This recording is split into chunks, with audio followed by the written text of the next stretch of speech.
Hi, hello, namaste. Welcome to MathMads YouTube channel. So today's topic of discussion is application of trigonometry.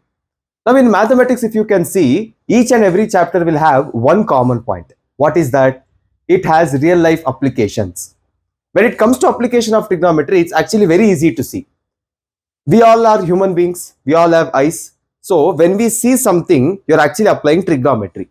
In other words, when we see something, actually a right angle triangle is formed. Let us understand how it is formed. Coming to application of trigonometry, this actually has the weightage of 5 marks, where 1 mark can be given as MCQ and 4 marks for case study. So try to observe very keenly. Now, in trigonometry, what was very important? Theta was very important because we would express everything in terms of theta.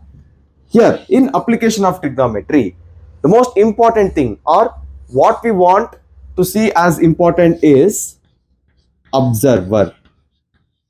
Okay, observer is very important. Now, for understanding, let me draw a lineman who is standing on the ground.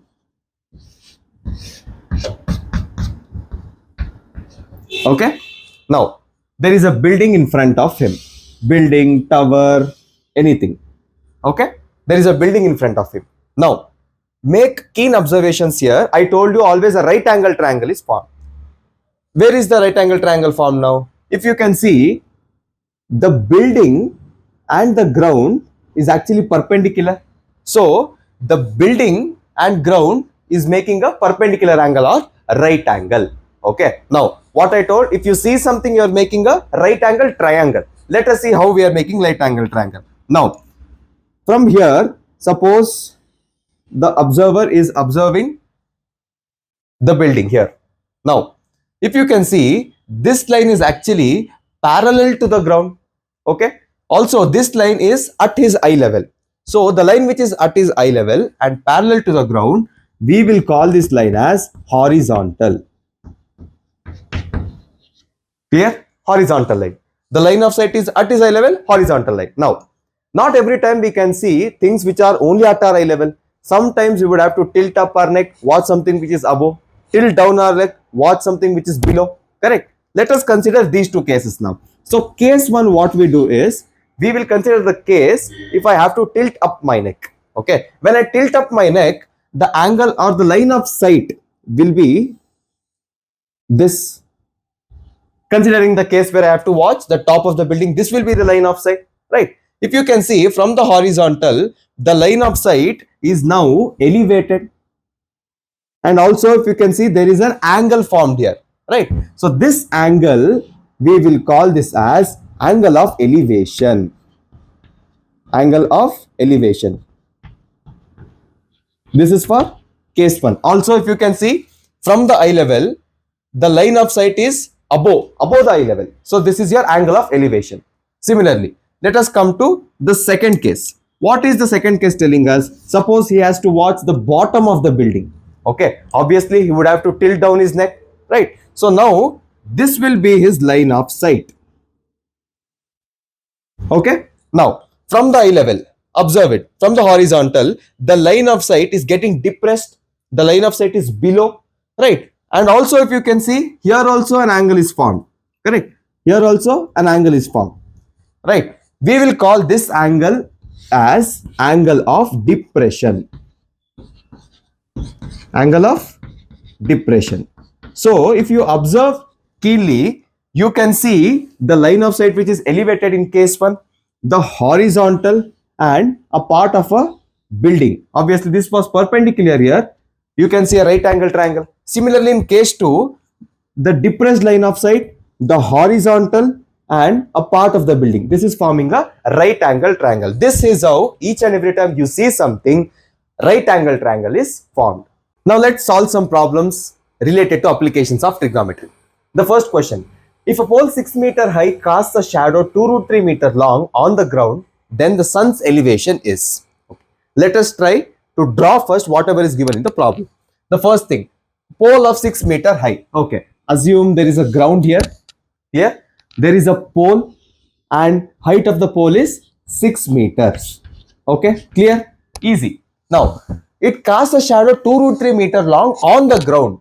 So, assume there is a sun here on top of it. Okay, so on the ground it is casting a shadow.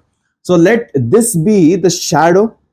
Okay, they have given the length of the shadow also, that is 2 root 3 meter. Next, what are they asking you to find? The sun's elevation. Elevation means the line of sight should be above. So let me draw the line of elevation.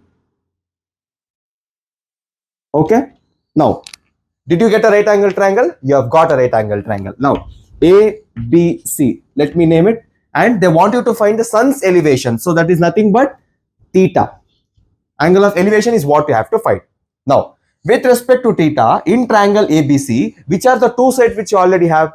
With respect to theta, opposite side. With respect to theta, adjacent side.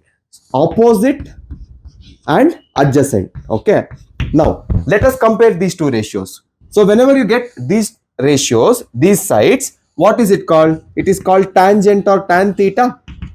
Correct. Now which is the opposite side here? Opposite side is BC. Which is the adjacent side here? AB. Okay, we know the values of them, which is nothing but 6 by 2 root 3. Okay, make the necessary cancellations. 2 1s are, 2 3s are. If root 3 is cancelled, here you will get root 3. Okay, now so you have tan theta is equal to root 3. For what value of theta, tan of theta will become root 3? It is tan 60. Root 3 is nothing but tan 60. What will be the value of theta now? Your theta is 60 degrees. So option A is the correct answer. Option A is the correct answer. Now, I hope you have understood this. Now moving on to the second question. If the height of a tower is equal to length of its shadow. So now the tower, whatever height is it's having, the shadow is also of the same length. Then the angle of elevation of the sun is, okay, this is also with respect to sun. So the first thing what you should do, first write the ground, consider a tower. So now let me consider the height of the tower as h. Okay, what was the next condition given? The height of the tower is equal to length of its shadow. Okay, so now the shadow is on the ground and this is also having the length h. Whatever is there of the height, same is for the shadow also. Now the angle of elevation of sun is, okay, let me make the elevated line of sight. So now we have to find the angle of elevation again. So again theta, let me give a different name, PQR here. Okay, so now simple to do now. With respect to theta, you have the opposite side, you have the adjacent side. So consider tan theta. Tan theta is nothing but RQ by PQ. Okay, what is the value of RQ? I have assumed it to be h. So similarly, PQ, the shadow length will also be h, right? If I cancel, what will you get? You will be getting 1. Now we have got tan theta is equal to 1. Now tell me for what value of theta, tan of theta will become 1. Tan theta will become 1 for tan 45 degrees. Okay. Now tell me what is the value of theta? Theta is nothing but 45 degrees. So option B is the correct answer.